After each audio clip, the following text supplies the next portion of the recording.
Varicose వ్యాధితో బాధపడుతున్నారంట. తక్కువ ఖర్చుతో ట్రీట్మెంట్ కావాలి అనుకుంటే ఎవిస్ హాస్పిటల్ని సంప్రదించండి.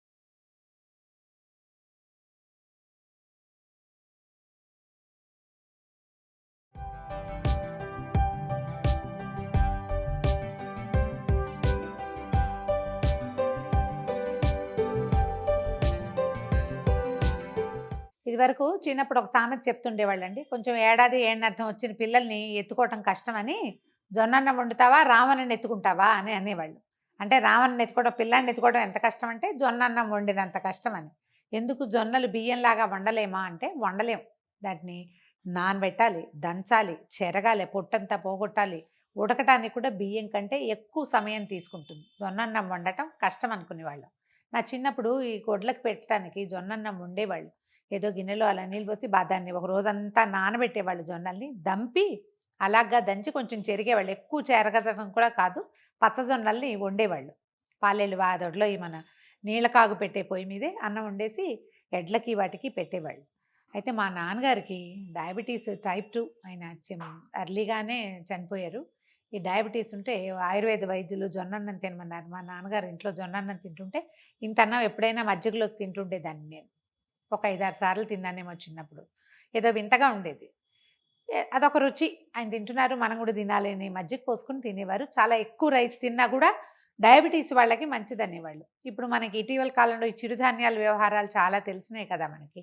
సో జొన్నన్నం కూడా తినచ్చు, జొన్న సంకటి చేసుకోవచ్చు. ఇలాంటి మాటలు మనం బాగా విరివిగానే వింటున్నాం. ఎండాకాలం కనుక మనం జొన్నలు తీసుకుంటే వెయిట్ లాస్ వస్తుంది, డయాబెటీస్ మేనేజ్ అవుతుంది, కడుపులో చల్లగా ఉంటుంది.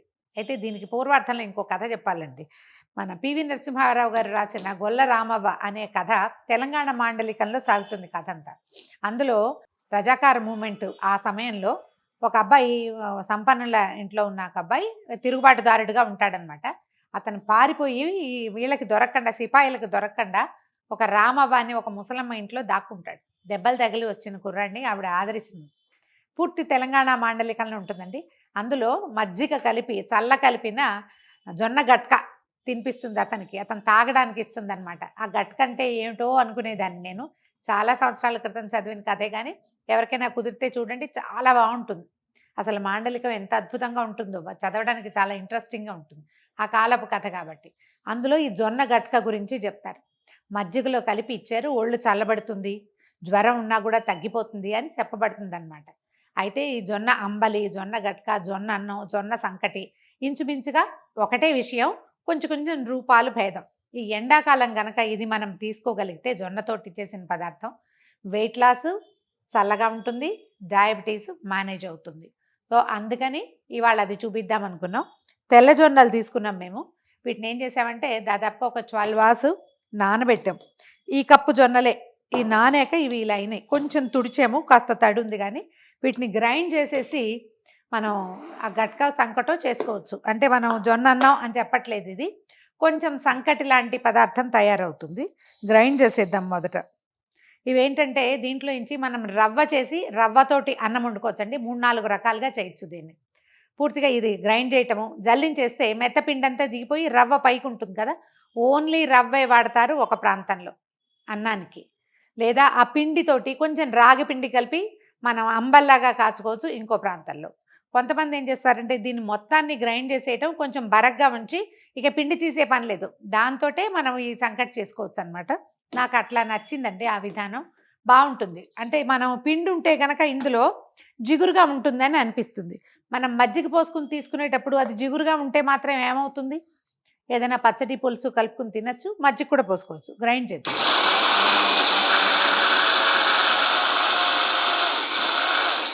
మనం గ్రైండ్ చేసిన తర్వాత ఇదిగో ఇలా వస్తుందండి. ఇది ఇంకా ఎక్కువ తిప్పిన కొద్దికి పిండి అయిపోతుంది. ఇప్పుడు ఇందులో బరకుంది, మెత్తపిండి ఉంది. మీకు బరక పిండే కావాలనుకుంటే దీన్ని జల్లించేసి ఆ రవ్వతోటి వండుకోవచ్చు. ఇది అన్నంలాగా కొంచెం గట్టిగా చేసుకోవచ్చు, బాగుంటుంది. బజార్లో దొరికే జొన్న రవ్వ కూడా చక్కగా దొరుకుతుంది. అది కూడా కొంచెం నానబెట్టి ఉడికించుకోవాలి, ఎసట్లో పోసుకొని ఉడికించుకుంటే బాగుంటుంది.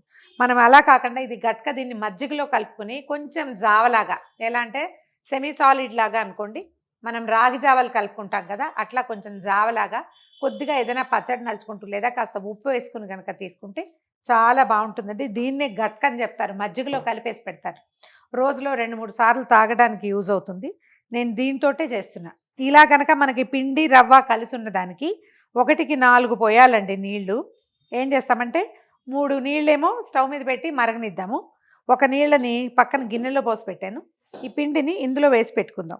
ఈ జొన్నతోటి వచ్చిన పెద్ద ప్రాబ్లం ఏంటంటే వేడి నీళ్ళలో పోస్తే ఉండలు గచ్చకాయలు అయిపోతుంది. అది మనకి శుద్ధగా అయిపోతుంది అనమాట. నీటిలో కలిపి కనుక పెట్టుకుంటే మనం ఇందులో పోసుకోవటానికి వీలు, ఇంక గడ్డ కట్టదు, చాలా ఈజీగా ఉడికిపోతుంది. ఇదిగో ఇలా నీటిలో పోస్తే చూడండి, కొంచెం పిండి కొంచెం రవ్వ ఉంది. నీళ్ళల్లో పోసి పక్కన పెడదాం. దీన్ని నీళ్లు మరగనిద్దాము. ఒక్క చిటికెడు ఉప్పు వేసుకుంటే సరిపోతుందండి. ఇది ఇంత ఎక్కువ చేసుకోవద్దు. ఫస్ట్ టైం చేసేటప్పుడు ఒక చిన్న గ్లాసు నానబెట్టండి. రాత్రి నానబెట్టి పొద్దున్నే మన చిన్న మిక్సీ జార్లో వేసేసుకుంటే ఇద్దరికి సరిపడా ఒక 2-3 గ్లాసులు 2 గ్లాసుల జావలాగా వస్తుంది. ట్రై చేసి చూడండి. ఇది ఒంటికి సూట్ అయితే కనుక జొన్న చాలా మంచిదండి. బ్లడ్ సెల్స్లో వాటర్ ఉంటుంది, తడి ఎక్కువ ఉంటుంది. చాలా కొంతమంది దాంతో కొంచెం దొందగా మెత్తటి ఒళ్ళుగా కనపడుతుంది. వాళ్ళకి ఆ బ్లడ్ సెల్స్లో వాటర్ తగ్గిపోతుందట. దాంతో మనుషులు గట్టిగా అవుతారు, బలంగా అవుతాం. మనకి పని చేసే క్షమత, ఎక్కువసేపు నిలబడి ఉండటానికి కావాల్సిన శక్తి, నడుముకి బలము అన్నీ వస్తాయి. జొన్న ట్రై చేయాలి. ఇదేంటంటే కొంతమందికి మోషన్ టైట్ అవటం అలాంటి సమస్యలు వస్తాయి, కొంచెం కాన్స్టిపేట్ అవుతుంది. ఒక్కొక్కళ్ళకి ఒక్కో రకం ఇబ్బందిగా ఉంటుంది.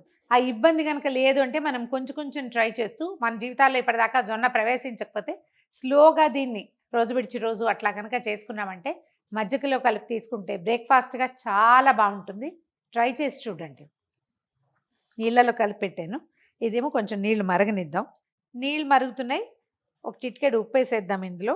ఇప్పుడు నానబెట్టి పెట్టాం కదా మనం. ఇది ఎక్కువ నానాలని కాదు, ప్రధానంగా ఏంటంటే మనం రవ్వ ఈ వేడి నీళ్ళలో మరిగే నీళ్ళల్లో పోసేటప్పుడు ఉండకట్టేస్తుందని కొంచెం సిమ్లో పెడదాం.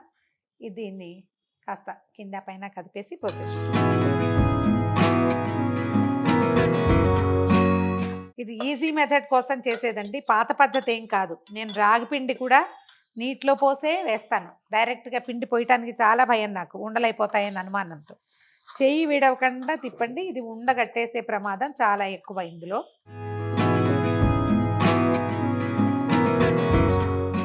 ఇవి తెల్లజొన్నలు, పచ్చజొన్నలు ఇలా చాలా 2 రకాలు ఉంటాయి కదండి. తెల్లజొన్న కొంచెం సులువుగా అరుస్తుంది, పచ్చజొన్నలో పొట్టు ఎక్కువ ఉంటుంది అని చెప్తారు. నాకు అంత బాగా వివరం తెలియదండి. మా చిన్నప్పుడు మాత్రం గొడ్లకి పచ్చజొన్నలే పెట్టేవారు. అవి దంపేటప్పుడు చూస్తుండేదాన్ని నేను. చిక్కబడ్డ మొదలు పెట్టించండి. పిండి కదా, పిండి ఎక్కువ ఉంది కదా, ఇంట్లో సగం పిండి ఉంది, అందుకని మీకు చిక్కగా కనపడుతుంది. ఇది ఉడకడానికి మాత్రం ఈజీగా 15 నిమిషాలు పడుతుంది. కొంచెం పెద్ద బౌల్ వేసాం కదా.